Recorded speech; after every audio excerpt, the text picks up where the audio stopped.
Alright, so ito naman hong pag-usapan natin mga kabayan. Etong Acosta, 'no.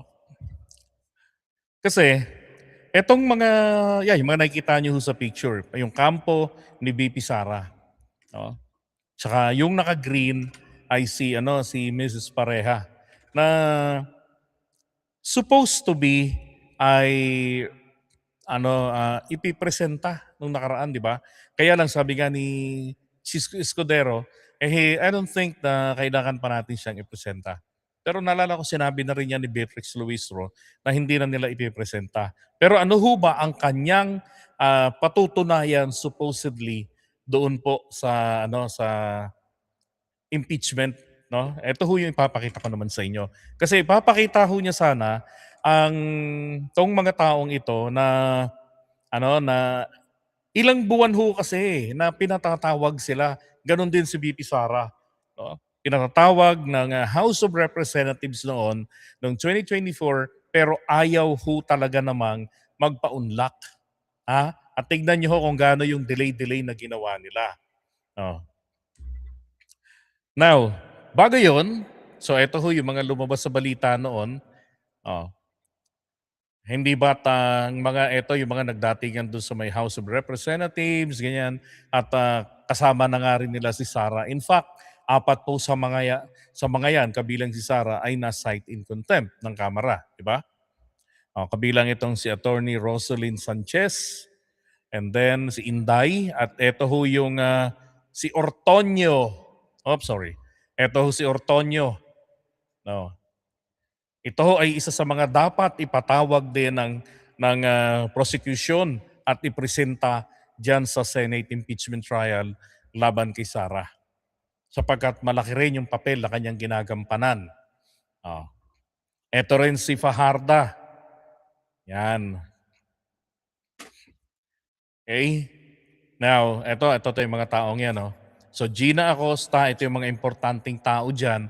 Ito rin, depende yan sa tingin ko naman, kayang-kaya niligutan etong mga to na mapugutan yung abogado ng depensa, no? Ma-extract niya yung mga information, yung mga gusto niyang marinig, no, in favor of the prosecution. So, ito ho kasi yung mga kinakailangang mapaharap, no? Si Lemuel Ortonio, Sunshine Fajarda, Edward Fajarda. Oh. At bukod pa doon, etong sila Nolasco, di ba? Ah, kasi ang mga naging papel po niyan ay tulad po nito ni Acosta, no, sa OVP. 500 million yung confidential fund pero winidraw naman ito na ni Edward ng 112.5 million. So, yung parehong withdrawals ng OVP at saka ng DepEd, sabi nga rito sa balita, ay ginawa po nilang over the counter at pareho pong inilagay lamang sa duffel bags. ah, Sabi, as part of their duties as special disbursing officers. Ang masaklap po doon, kung inyo hong maaalala, di ba binabanggit ni Lugutan kay Acosta nga na um, yung pagbayad ng pera, 'di ba? Doon sa mga recipients, supposed to be ikaw mismo 'yon direktang magbabayad. Pero bakit yung pera ay naidaan dito kina Nolasco, no, sa mga security officers ng OVP. Oh, which is labag na ho agad, hindi ba? Now, um, ito yung 26 locations, sabi. Lawmakers also argued that it was impossible for Edward to deliver rewards for confidential information and payments for safe house rentals to 26 locations nationwide in a single day. May totoo naman yun, pero nangyari nga ho yun. Sa loob ng isang araw, nagbayad. Eh, doon pa lang may hocus-pocus na di ba? Ah. Sabi pa, other OVP officials who have been present since November 11 barely had anything to disclose O laging sinasabi po ng mga opisyal na mga pinadalo ni Sarah ay wala silang personal knowledge. Papaano nagasto ang pera. At ang masaklap pa ho, yung mga tao na yan ay nagturo-turuan. Oh. Sabi nga rito neither wala daw po sa OVP, Administrative and Financial Services Director, Chief Admin Officer, Chief Accountant, Budget Division Officer, provided concrete information ano raw nangyari ron sa 500 million. So yung mga taong nandiyan nakatalaga, hindi ho nila masabi ano ang nangyari doon sa 500 million na confidential funds ng DepEd. Para namang bago lang silang tauhan, 'di ba? So ang kanila lang daw pong nagawa, na i-share lang daw po nila ay magturo, no? At ang naituro nga ho nila etong si Acosta at saka si Zulaika Lopez. Ah, si Acosta at si Zulaika Lopez, ito ho ay talagang mga super loyal kay VP Sara. Mga talagang sanggandikit ika nga, no? Na kahit siguro pitpitin ng mga daliri, hindi nila ipagkakanulo si Sara. Mamaya papakita ko sa inyo yung presentation sana na ipapakita sa Senado, kaya lang hindi na nga ho pinayagan si Mrs. Pareha na maipresenta ng prosecution. Dahil sabi ni Cheese, parang hindi naman na kailangan.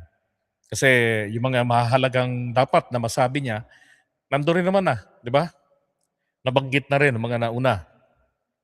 Now, eto hong si Zulaika Lopez, ang style naman ni Zulaika, sabi niya rito, yung OVP daw po, ito ay nag-ooperate no, in a compartmentalized structure. Uh, Wala raw hong isang tao lang na sabihin natin na ito yung may control, tapos may hierarchy, mga ganon. So, yung mga palusot nila. Bagkus ang itinuro niya po rito ay si Acosta at saka si Ortonio. Si Acosta at si Ortonio kasi pareho daw mga pumirma dun sa disbursement vouchers. Pero hindi niya nababanggit, pati si Sara ay nag-aproba doon at may pirma ni Sara. Oh.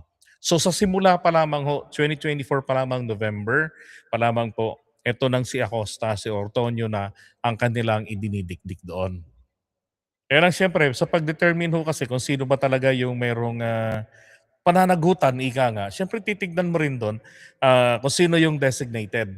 Then prior to that, di ba, sino ang mas nakakataas pa sa kanila na lalo na kung pirmado, lalo na kung may kumokontrol talaga sa kanilang desisyon, sa kanilang aksyon. At hindi ba't na-establish na rin yun nung nakaraan si Sara. Oh. So noon, pilit nilang tinatakasan ng House of Representatives. Etong si Edward, etong Sunshine Fajarda, asawa ni Edward. Ito naman ang problema nito, namigay ng 50 mil sa mga DepEd officials noong 2023.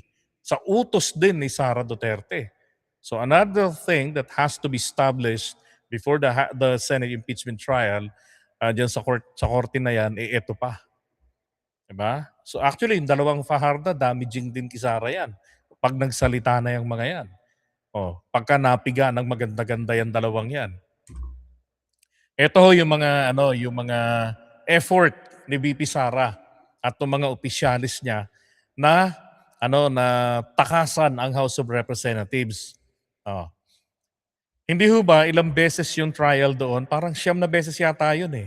Panghuli na, no? Pang-9 na dumalo si Sara. And sumunod po doon ay na-cite in contempt na nga si Zulaika. Tsaka yung apat yan, tatlo na-cite in contempt kabilang si Sara. Hindi lang nga makulong-kulong si Sara dahil, di ba, Vice President. Oh. So, tignan niyo yung effort niya yung sulat. No, nireplyan niya, sabi rito, considering the aforementioned, I reiterate my request to terminate this inquiry immediately. Bakit? Di ba? Pwede nyo i-screenshot yan. Makita ninyo. Mabasa ninyo yung nilalaman. Eto rin. Letter po ni Zulaika Lopez kay Joel Chua, ang chairman ng Committee on Good Government and Accountability. Yan. Eto, karugtong nun. Ang sabi niya rito, in light of the foregoing, sabi ni Attorney Zulaika Lopez, I respectfully submit that there was no failure to appear or respond to the invitations because I was duly represented for the September 18, 2024 deliberation. Yeah. And that the Vice President duly responded to the invitation for the September 25, 2024 deliberation. Yon. Ito yata yung nag-sheminate sila noon si Sarah. Yan. Tapos, eto naman din, sulat naman ho, no, reply naman ni Edward Fajarda kay Joel Chua. Sabi, in view of this, I humbly submit that since I did not receive any invitation nor show cause order, I could not properly act, appear, nor respond to the same. I request that the committee kindly consider the aforementioned reasons. Pero ang totoo, naka-receive naman talaga tong mga to eh. Napadalhan naman talaga sila eh. Oh. Maging ano eh, tignan nyo rin nakalagay rito ah. I respectfully submit that there is no need for the show cause order issued against me. Ordinarily, a show cause order is issued to grant a person the opportunity to explain or justify their action. Hindi ho ba yung LTO na nakikita na sa FB ngayon, nagsesend sila ng ganyan, ng show cause order? Oh. Ngayon, sabi rito, ang purpose daw po ng show cause order ay para bigyan ng pagkakataon yung tao na yung pinapatawag na idepensa yung kanyang sarili, i-clarify niya yung or i-justify niya yung kanyang kung meron siyang nagawa. Ganon. Yun daw po yung ibig sabihin nun. Pero sabi niya, para sa kanya naman daw po ay hindi kailangan. Yun.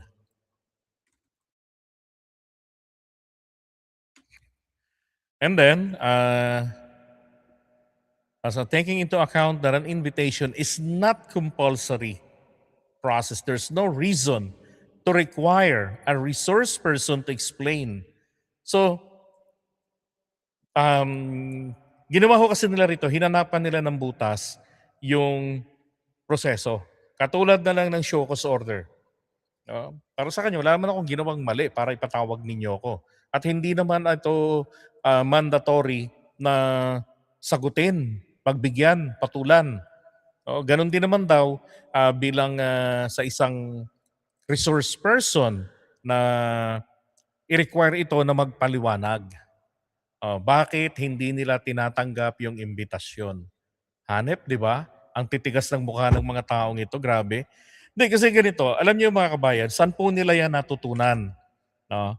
Naalala ko lang ho ngayon kasi bigla, panahon ho ni Gloria Arroyo, di ba, pinatatawag po sa hearing no, sa Kamara at sa Senado yung mga tauhan niya, yung mga cabinet secretaries. Pero ano ho ginagawa nila noon? Nako, mga kabayan, saan po nila, alam niyo ho, hindi po sila nagsisipunta rin noon. Oh. Yun din yung naging problema noon eh. Kasi si ano mismo, si Sara hindi niya kung di ako nagkakamali hindi niya pinapadalo yung kanyang mga tauhan. Hmm. Kailangan kumuha pa ng order, yung mga ng approval mula sa kanya. Oh.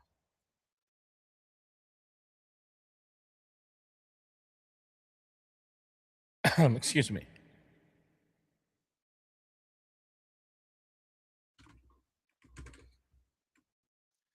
Okay, so eto pa Kanino to? Si Rosalyn Sanchez. Sabi niya rin, in light of the foregoing, I respectfully submit that there was no failure to appear or respond to the invitation because I was duly represented for the September 18, 2024 deliberation, blah, blah, blah. Ang ina, kopya-kopyahan nga mga pinagagawa nila eh. Ito pa, si Ortonio, Lemuel Ortonio, no, ASEC. Number 2, sabi niya dyan it was only through the letter dated September 20, 2024, that I was named as an invited personnel to the scheduled deliberation for September 25, 2024. Oh. However, as you may recall, this letter was addressed to the VP and not directed to me. Clearly, the Vice President had the sole prerogative to respond to this request. So the invitation was properly responded to by the VP in a letter dated September 23, 2024, informing the committee of the reasons of the OVP of the Vice President will not attend the deliberations. A copy of the letter duly received by the committee is attached here for your reference.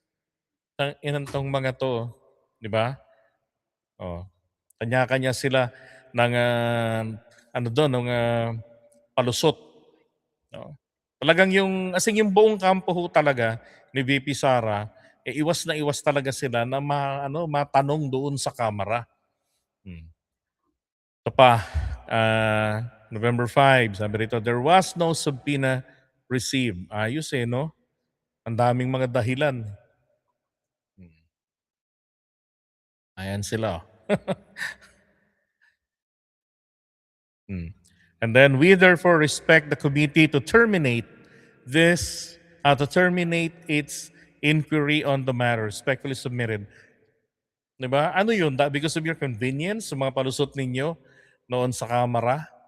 Diba? Na keso ganito, wala kaming na-receive, resource person kami per invitation, tapos merong show cause order, di naman kami required na dumalo o sumagot, 'di ba? O magpaliwanag, ba't di namin tinatanggap yung show cause order or yung invitation para maging resource person. Alam niyo mga kabayan, kung kayo ay nagtatrabaho, 'di ba?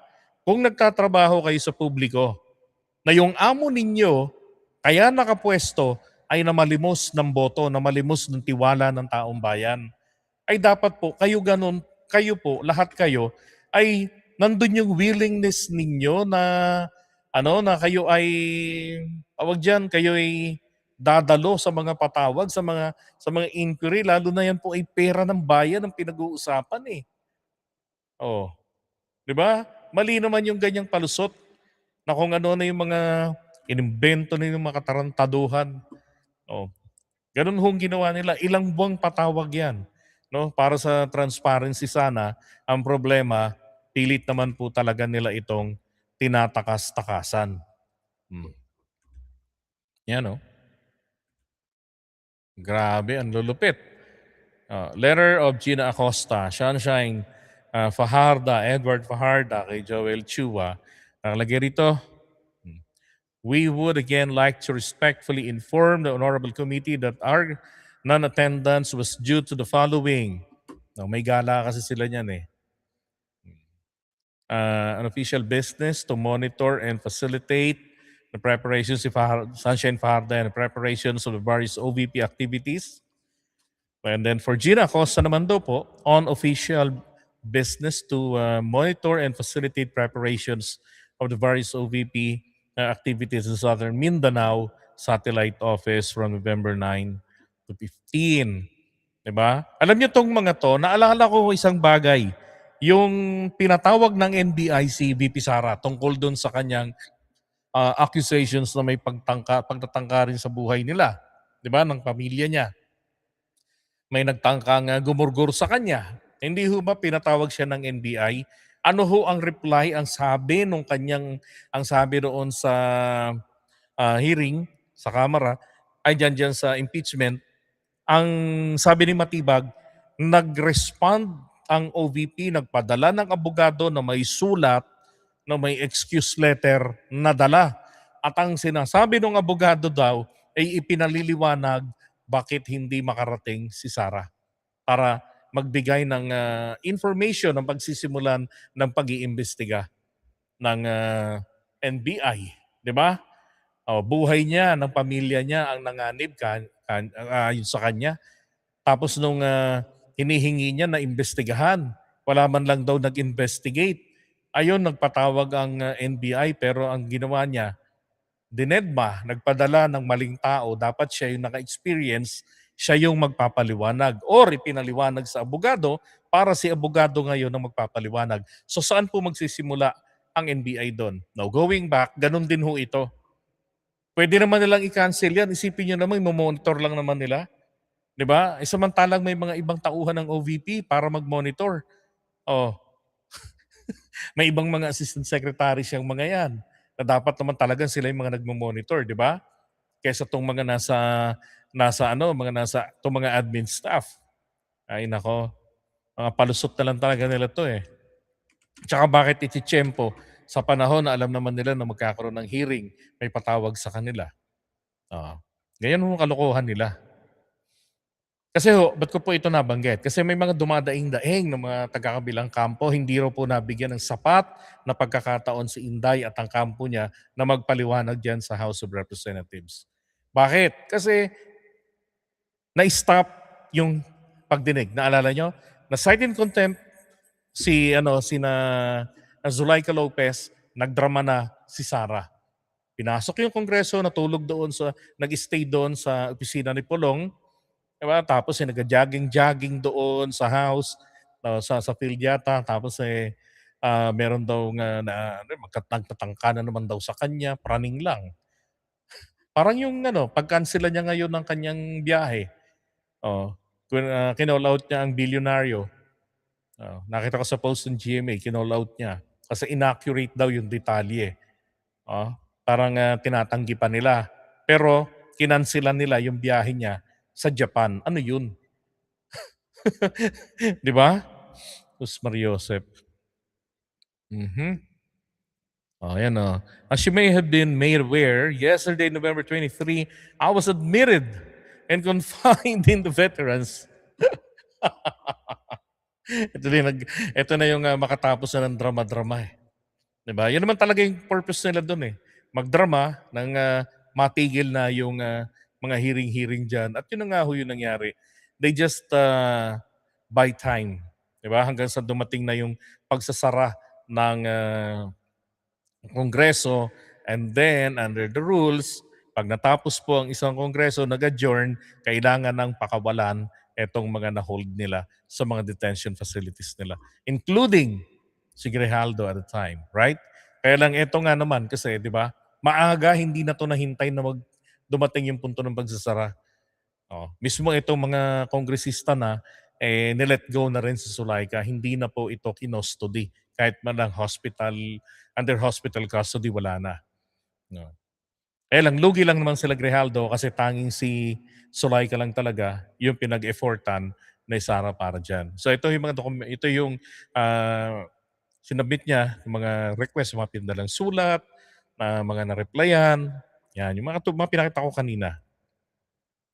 Alright, so yan po sana ipepresenta nito ni Mrs. Pareha na yun nga lang, hindi na po natuloy.